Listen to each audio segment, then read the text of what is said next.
Hi, this is Wendy from Knitters Brewing, and I'm going to show you how we're going to pick up stitches along the edge of the Seaside Shawlette when we come to the first row of the border.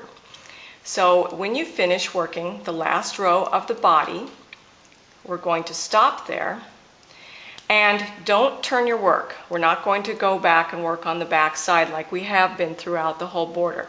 Instead, we're going to pick up stitches along the adjacent side.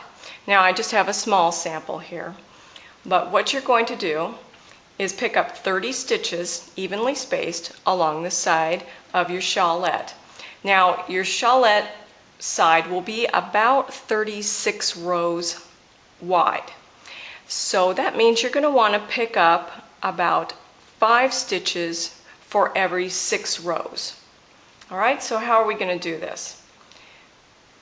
Take your right hand needle with your yarn around just as if you were going to knit, and insert the needle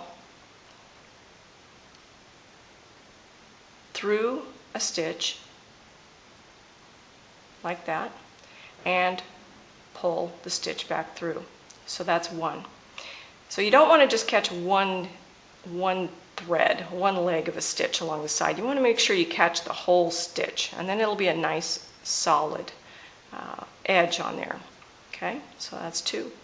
So you're just going to work your way down the side.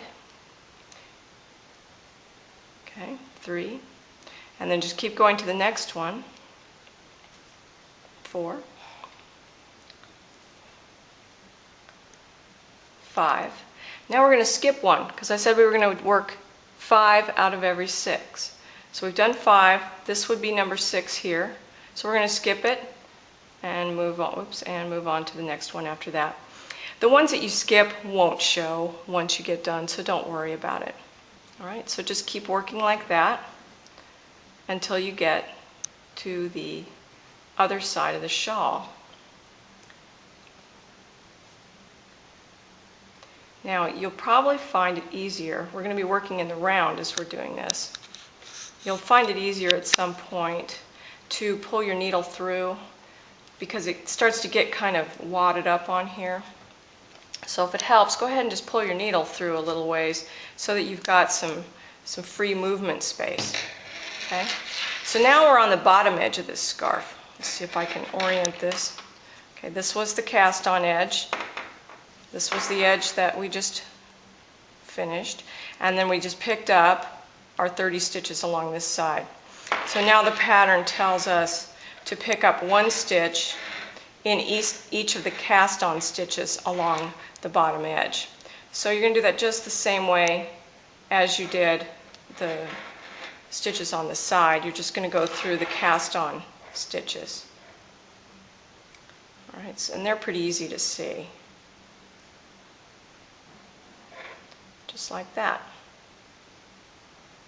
And we don't give a count number here because if you're different than me by 2 or 3 stitches, it's not going to make any difference at all. So just pick one up in each of your cast on stitches as you go across the bottom. Now when you finish getting on this side, then you're going to go back and you're going to have the 4th side, and you're going to pick up 30 stitches along that edge just like you did the other edge.